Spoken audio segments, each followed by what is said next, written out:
Alright, magandang gabi po. Gun Safety Advocates of the Philippines. Magandang gabi mga kapatid. Kumusta po kayo? No? Kumusta po tayo lahat? No? Sana po maayos ang ating kalagayan. No? Dito po ngayon tayo sa Baguio City. No? At ako po ay nasa wellness leave. No? Kasama po ang aking pamilya. So magandang gabi po sa ating mga kapatid sa GSAP. At hindi po matagal itong ating live. No? Ang pag-uusapan lamang po natin ay yung... there was an incident nung nakaraan dito sa Road 10 involving a female isang babae na involved po sa isang allegedly holdapan So itong babae po ay naging biktima ng krimen At maraming usapin na umiikot dito sa ating mga kapatid sa grupo natin na lalo po rin yung mga iba nating kapatid sa gun community, pag sila daw po ang naka-witness nun ay, sabi niya, baka daw hindi nila mapigilan ang kanilang sarili. No? Yan. Yung mga words ba na ganyan, yung mga hindi mapigilan ang sarili, baka daw po, ayun na, bang-bang daw, bang-bang, baka daw, tatawarin daw sila ng Panginoon, at baka daw hindi sila makapagpigil, at sila po ay mag-engage, Talagang, opinion nila yun, Opo, siguro yun ang kanilang paraan, yun ang kanilang nararamdaman. Kaya pag nakakita daw sila ng ganun, patawarin daw sila ng Panginoong Diyos, Opo. Magandang gabi po sa ating lahat. So, yun po ang ating pag-uusapan, Ito, matagal na pong naging topic ng inyong lingkod dito. Paulit-ulit na po ito for almost 3 years, Itong mga ganitong senaryo. Na ano ba ang dapat gawin ng isang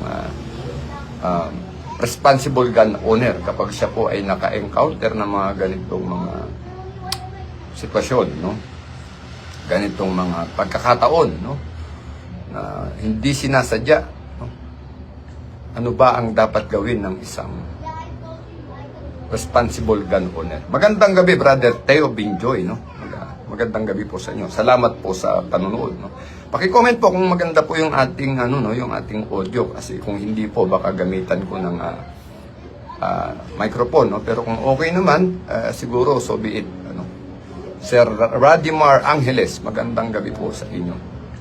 So, yun po, at sana po makinig tayo ngayon sa ating discussion para po lalo po yung mga member ng GSAP, especially marami pong bagong tayong member ng GSAP ngayon na siyempre hindi pa natin sila nabibigyan ng ating mga insights in connection to this kind of situation na maaari nating ma-encounter. At alam niyo po, siyempre itong panahon ngayon, this is a trying moment, sabi nga, at nagmamahalang presyo ng fuel. We expect na, sabi nga ng PNP, baka siyempre tumaas din yung crime incident. Kasi siyempre pag po yan, ekonomiya po ang epekto niyan, pero yun na nga po,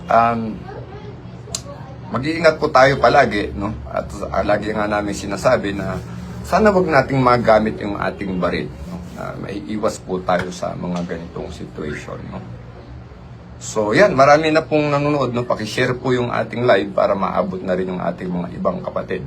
Sir Van Ryan Morico Monido, magandang gabi po ang kapatid nating reservist ng Philippine Army dyan sa Aguinaldo. Sir Amor Aquino Morante, good evening po. Yan. Sir EJ Garcia, magandang gabi rin po sa inyo. So yan, sana at makakapanood na yung ating mga kapatid. Bigla ang live po ito at supposedly po, hindi ako maglalab ngayon, pero there are questions, hanging questions, how to answer this, paano natin to i-confront itong mga ganitong situation, Magandang gabi, Sanjeev Carino Escalante from Region 2, Magandang gabi po. So, ayan, at dumadami na yung ating viewers. Hopefully, maayos itong ating signal ngayong gabi, So, para makapag-proceed tayo ng maayos dito sa ating live, Again, nandito po tayo sa Baguio City. Medyo malamig ang panahon, Pero, ayan, nandito tayo doon sa balkonahe nitong hotel, Anyway, so at my back, makikita nyo, doon po yung SM Baguio, Anyway, So yun po, pag-uusapan natin yung ano ba ang dapat na response ng isang legitimate gun owner pag siya po ay naka-witness ng krimen na nagaganap sa kanyang harapan. Supposedly, ano ba ang dapat na maging reaction or action o response ng isang gun owner? No? Magandang gabi po sa ating lahat. No? Magandang gabi po kay Sir EJ Garcia. No? Salamat po sa panonood. No? At yan, sana mai-share na natin yung live at para tayo ay makapagsimula na po. No? At maraming salamat po again do sa mga bago nating kapatid na pumapasok dito sa atin sa GSAP. No? At marami pa po akong nire-review na mga gustong maging member natin sa grupo. At hinay-hinay lang po mga kapatid at ako po ay nasa bakasyon kaya medyo hindi ko po naharap. Kasama ko po yung aking pamilya. For 2 days, no, mula kahapon hanggang ngayon, namamasyal kami dito sa Baguio City. No? Yeah. Yun. At yan, pakishare pa natin sa ibang GC ng GSAP ang ating live para po tayo ay makapagsimula na, mga kapatid. No? So, yun.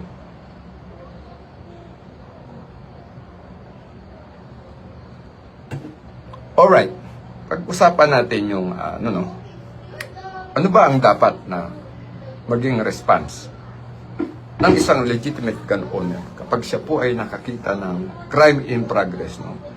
When we say crime in progress, ito po yung kasalukuyan na sa harapan niya nangyayari. No? Unang-una, mga kapatid, ano ba ang sinasabi ng batas? Ang probisyon ng batas pagdating po sa self-defense, no?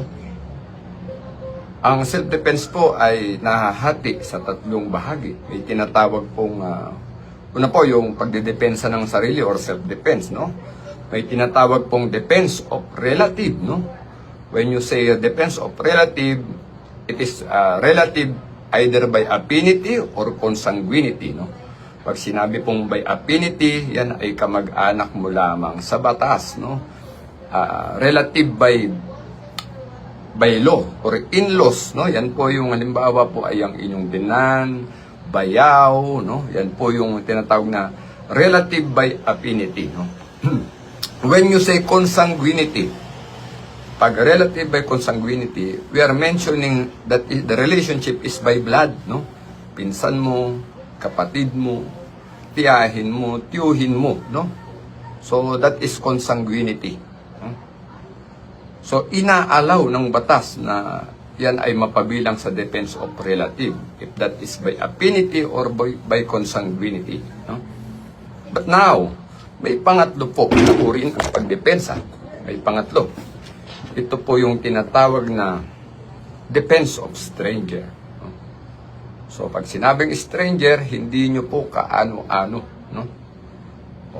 Hindi nyo kaano-ano. Kaibigan nyo lang or nakita nyo lang sa kalsada, hino-hold up or ginagahasa, pinagtanggol ninyo, no? Oh? Legal ba yun, mga kapatid, yung defense of stranger? Opo, legal po yun. Sabi ng batas, that is defense of stranger. Lahat po tayong mga mamamayang Pilipino ay meron tayong tinatawag na moral obligation.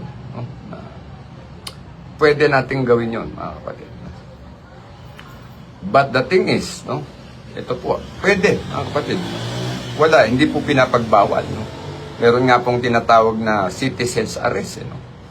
Kapag naaktuhan po, kahit po kayo ay civilian, no?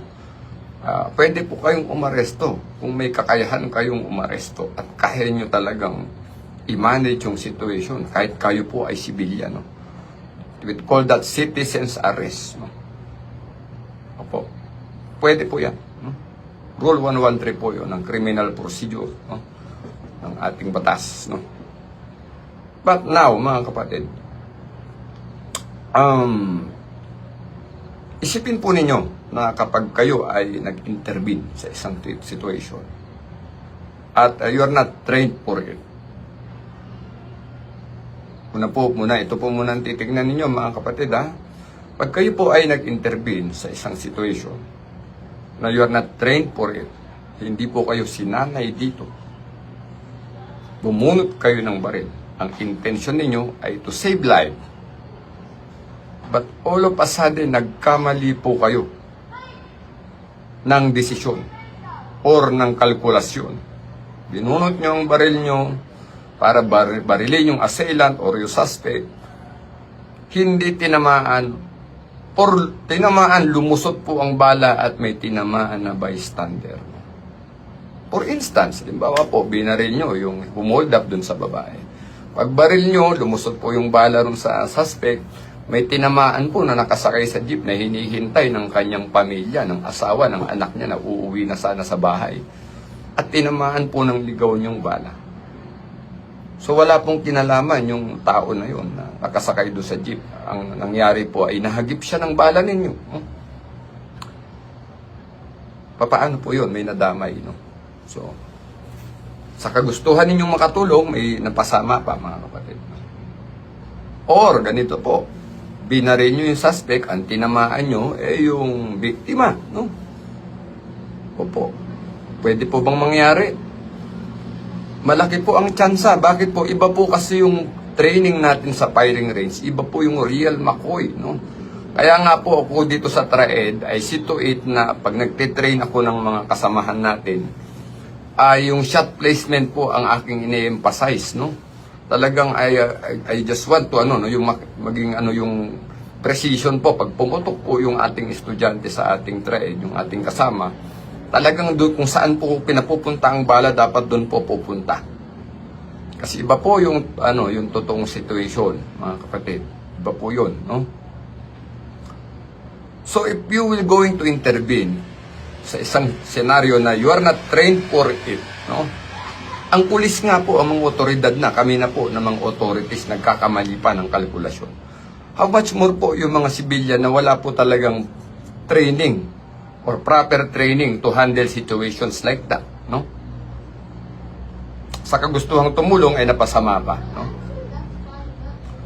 Or sabihin na natin mga kapatid, wala kang tinamaan ng ligaw na bala na iligtas mo. Pero siyempre namatay po yung suspect, no? Hindi ho naman kayo, pag kayo nakapatay ng tao, nakadisgrasya, kahit po yan ay gumagawa ng krimen, kayo po iimbestigahan pa rin mga kapatid, no? Opo.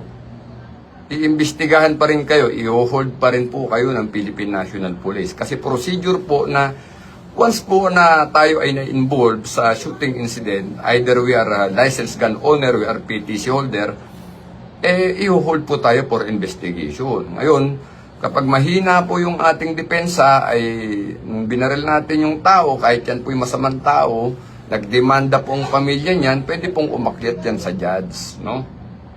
Opo. Kung talagang excessive po yung intervention na ginawa nyo, no? Opo, no? So, marami pong pwedeng mangyari. Ngayon, mangyari po niyan, pag kayo po na ay nakasuhan, siyempre po, kayo ay kukuha na ng abogado. So, gagastos na po kayo, no? Gagastos na kayo dyan, sigurado po yan, no? So, ang ibig ko pong sabihin, dahil po sa ating pakikialam, pwedeng may madisgrasya, no?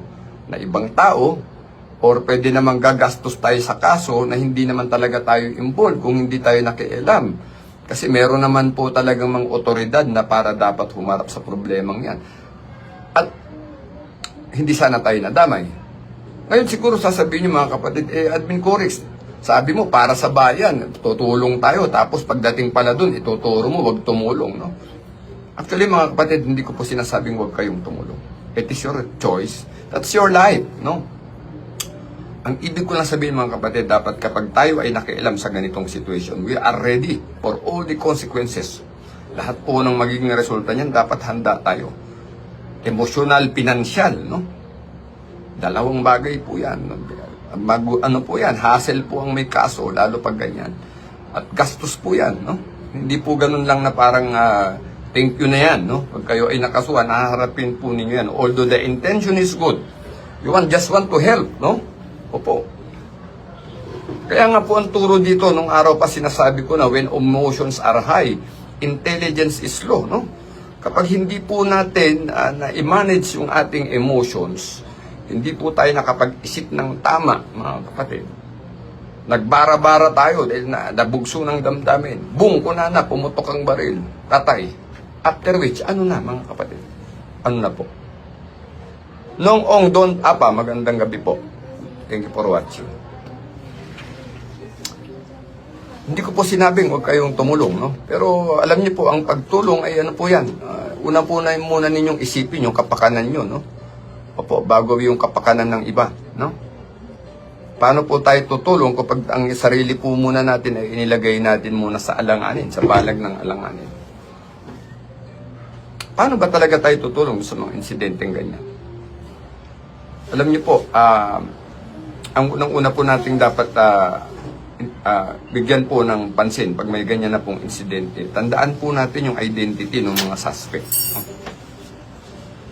Identity, pagkakilanlan, no? Yung kanilang kilos, no? Kasi malaking tulong na po yan pag investigation na. Pero yung the moment na yung mismong crime in progress, mag-intervene tayo, pag-isipan nyo pong mabuti, mga kapatid. Lalo kung crowded pa yung lugar, nagpaputok kayo ng baril doon. Tapos may kabahayan pa sa likod, no?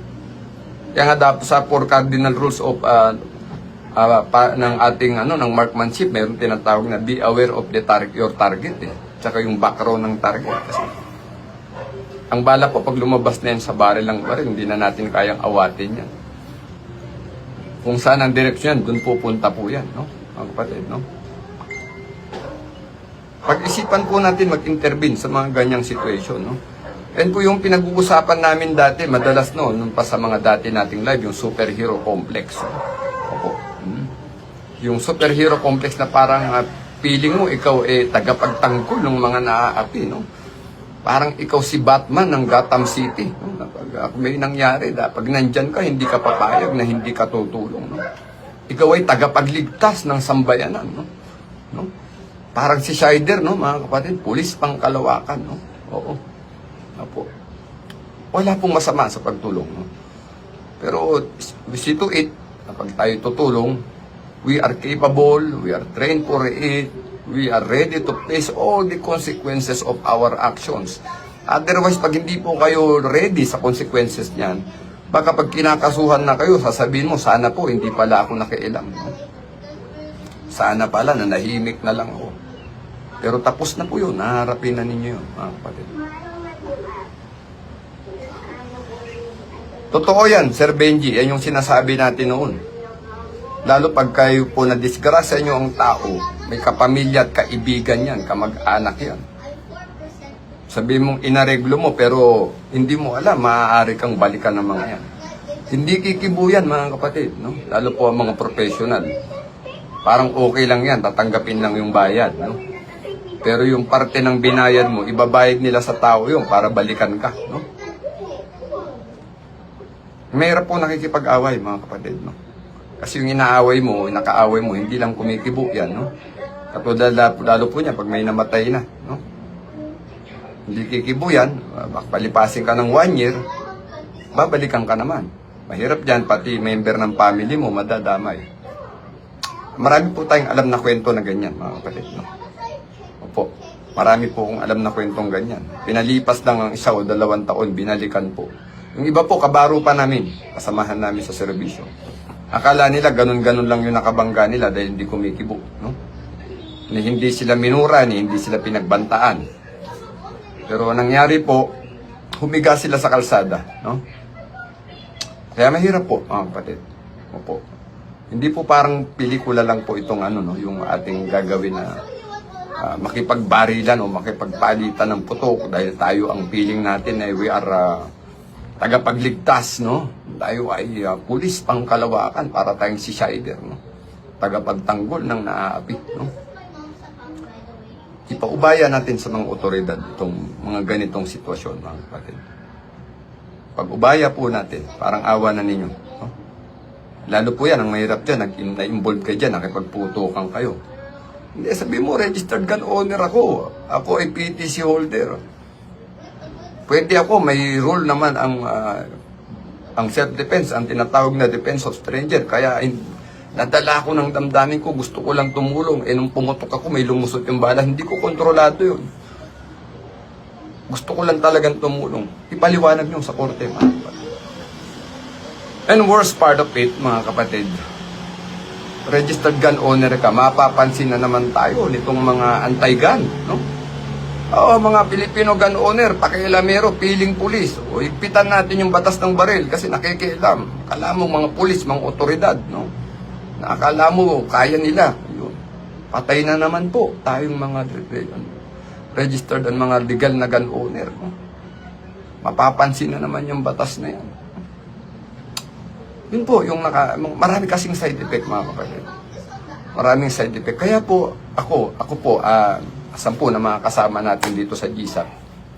Sabi ko nga po noong nakaraan, after pong umalis ako sa unang grupo, gusto ko na sanang manahimik, mga kapatid, no? Magpahinga na muna. Pwede naman magturo ng live ng ganito ng walang grupo.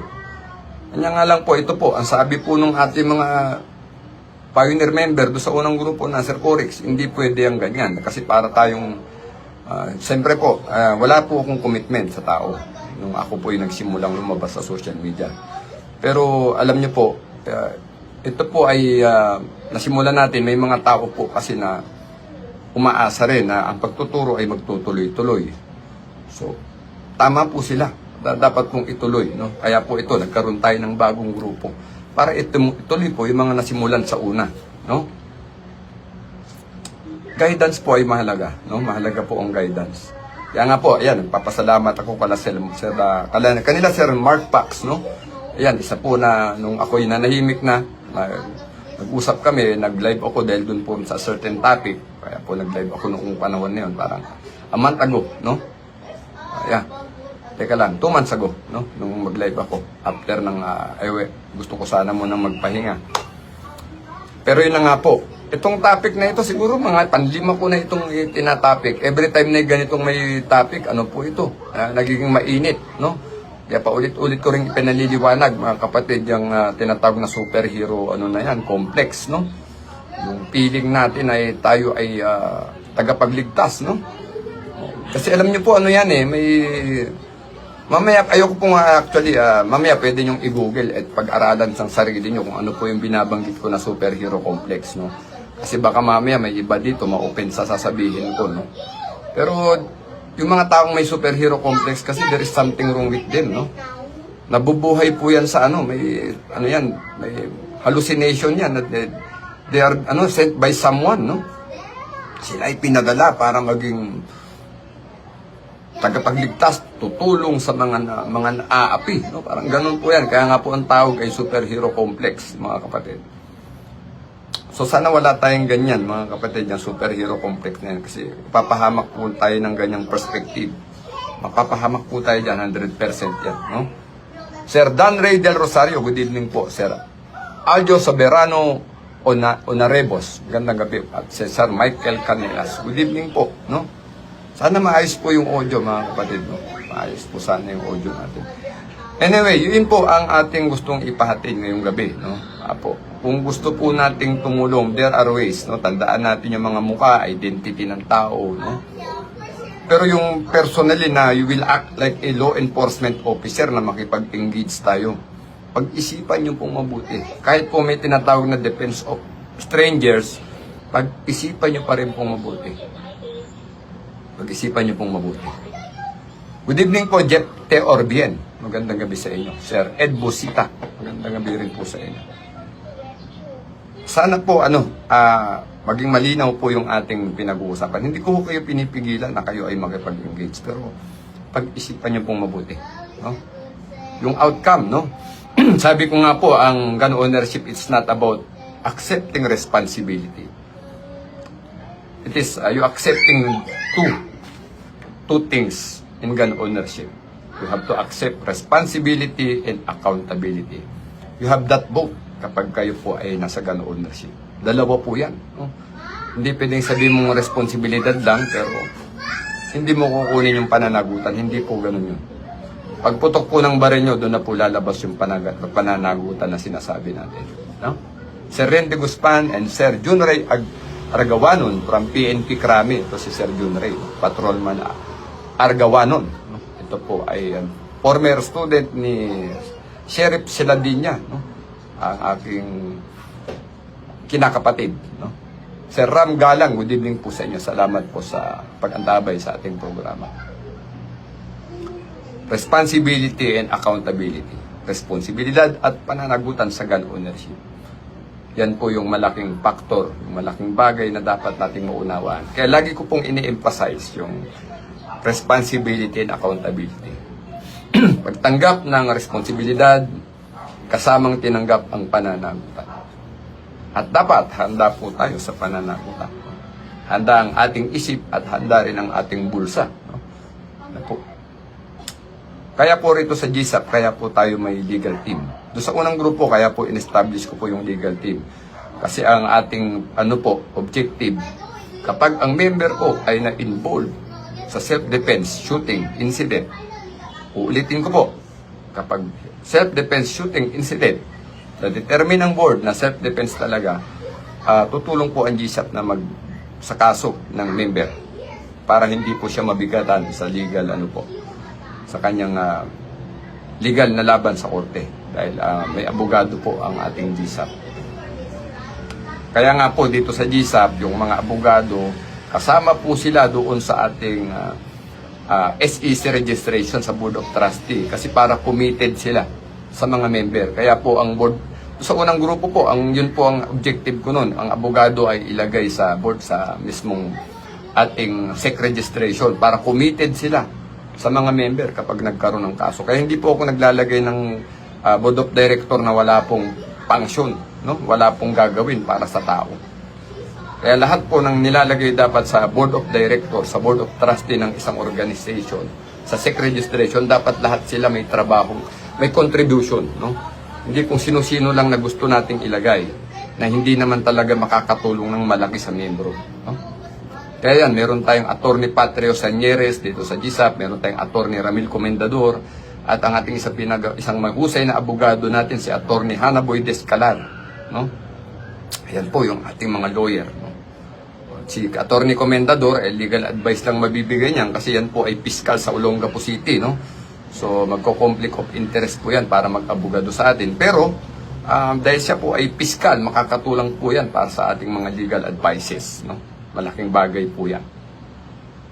So maintindihan nyo kung bakit po may mga abogado dapat ang board of directorate natin, yung ating board of trustee na kasama sa SEC registration kasi po para may commitment sila sa atin.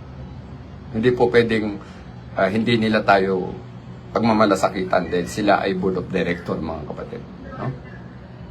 Austin Gerald Ruiz Villarin, magandang gabi po sa inyo. Salamat sa panonood.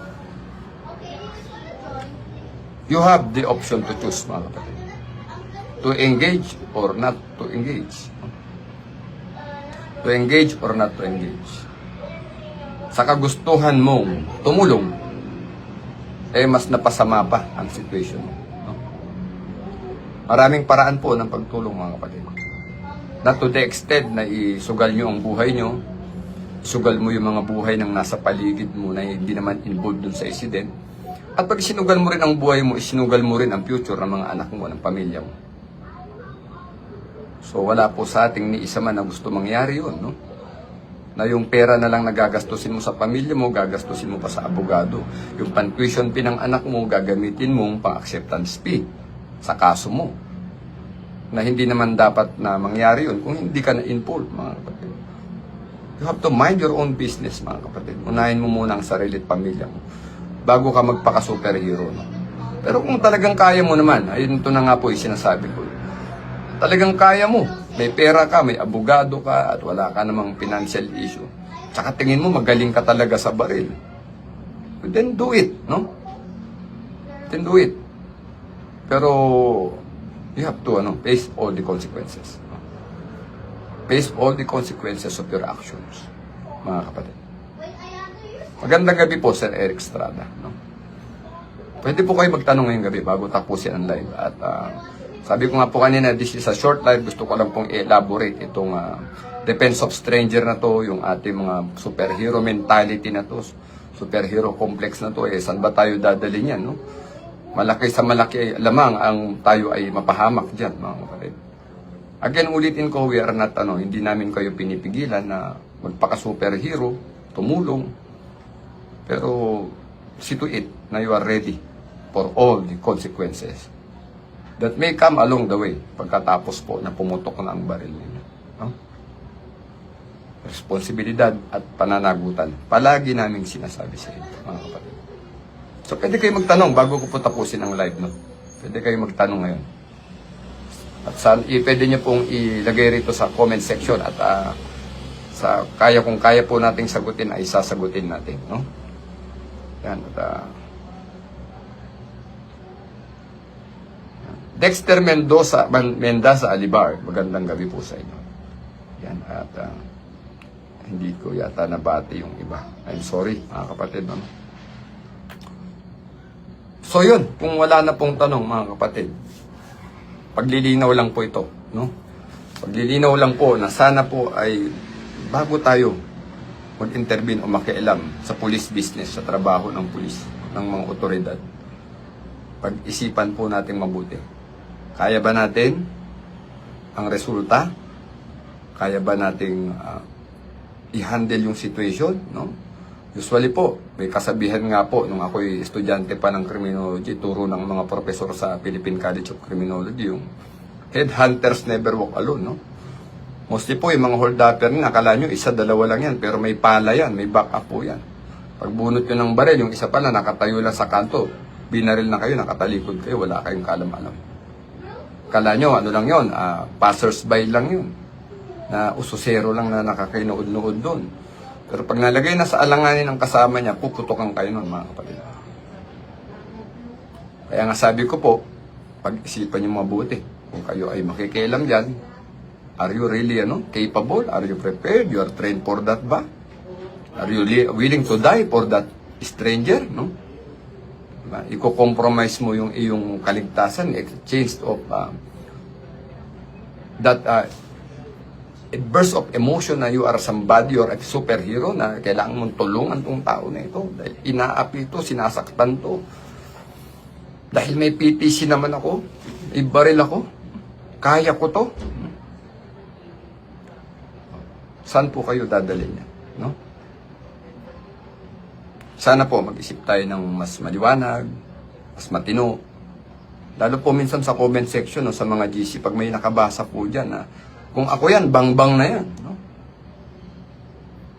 Patawarin ako ng Panginoong Diyos. Ako, baka hindi ko mapigilan, bariling ko yan. Mga ganun. No? At nababasa ng iba nating kasama, baka magmukhang tama yan. Madala rin sila ng mga ganong klaseng perspective. Oo nga, ako, ganun na rin siguro, patay. Pero pag may kaso na po kayo, mga kapatid, maniwala kayo.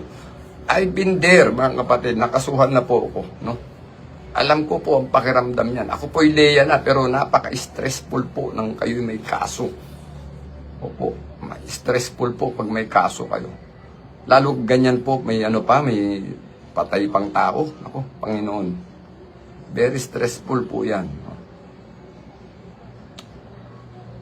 Ito po'y pagpapayo mula sa karanasan, mga kapatid. Ako po'y sa December ay 20 years na sa service po, mga kapatid. Nakita nyo ang buhok ko, numipis na po sa tagal ng aking panahon sa pagsiservisyo. No? Madami po akong nakita niya, nagsisisi. No? Marami pong nagsisi dyan. Madaling kalabitin ang gatilyo, mga kapatid. Madaling kalabitin. Pero yung outcome niyan, yung magiging resulta niyan, I don't know if you're ready. Na hindi kayo magsisisi na sasabihin nyo, tama lang tong ginawa ko.